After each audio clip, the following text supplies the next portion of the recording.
Praise the Lord. സുഖാണല്ലോ അല്ലേ? ജെറമിയ പ്രവചനം 35-ാമത്തെ അധ്യായത്തിന്റെ 19-ാമത്തെ തിരുവചനമാണ് ഇന്നത്തെ വിഷയം. തലക്കെട്ട് ഇങ്ങനെയാണ്: വില കൊടുത്താൽ അനുഗ്രഹവും വരും. Book of Jeremiah chapter 35 verse 19, 35-19. എന്റെ പ്രിയപ്പെട്ട സഹോദരങ്ങളെ, നല്ലൊരു വചനമാണ്.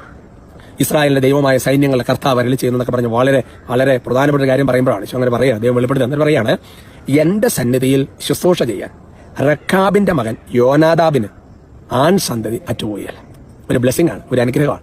റഖാബിയർ എന്ന് പറഞ്ഞ വലിയൊരു ഒരു കുടുംബമാണ്, വലിയൊരു തറവാട്ടുകാരന്മാരുടെ അങ്ങനെ. എന്നിട്ട് മകനായ യോനാദാബ് എന്നിട്ട് പറയാം, അടുത്ത തലമുറ പറയാം, എപ്പോഴും ഒരാൾ കർത്താവിന്റെ ആലയത്തെ ശുശ്രൂഷ ചെയ്യാനുണ്ടായിരിക്കും.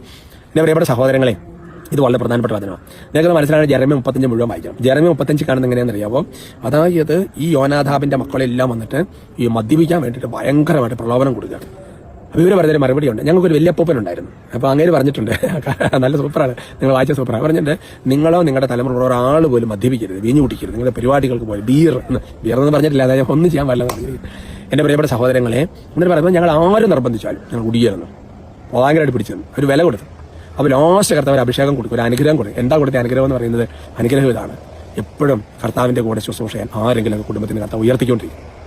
അതുകൊണ്ട് എന്റെ പ്രിയപ്പെട്ട സഹോദരങ്ങളെ, നമ്മൾ മനസ്സിലാക്കേണ്ടത് ഈ പ്രലോഭനം ഉണ്ടാകുന്നത് വളരെ നല്ലതാണെന്ന് ബൈബിൾ പറഞ്ഞിട്ടുണ്ട്, അല്ലേ? യോഗ്യത തിരിച്ചറിയാൻ വേണ്ടിയിട്ട്. അപ്പൊ നമുക്ക് വരുന്ന എല്ലാ പ്രലോഭനങ്ങളും നമ്മൾ ഇങ്ങനെ പിടിച്ചാണ്ടല്ലോ, അത് കഴിഞ്ഞിട്ട് ഒരു ബ്ലെസ്സിംഗ്, ഭയങ്കര അനുഗ്രഹം. നിങ്ങളെന്ന് ചോദിക്കേ, പിന്നെ നമ്മുടെ ഈശോയുടെ നമ്മുടെ ഇല്ലേ മരുഭൂമി, അതായത് ഈശോയുടെ ജോർദാൻ സ്നാനത്തിനൊക്കെ ശേഷമുള്ള ഇതുണ്ടല്ലോ, അപ്പൊ ചിന്തിച്ച് നോക്കിയ എന്റെ സഹോദരങ്ങൾ, എന്തൊരു അല്ലേ ഭയങ്കര അനുഗ്രഹം വരികയാണ്. എപ്പോഴാ? ആ ടെംപ്റ്റേഷൻ അതിജീവിച്ച് കഴിഞ്ഞപ്പോൾ. വില കൊടുത്താലാണ് അനുഗ്രഹം വരുന്നത്.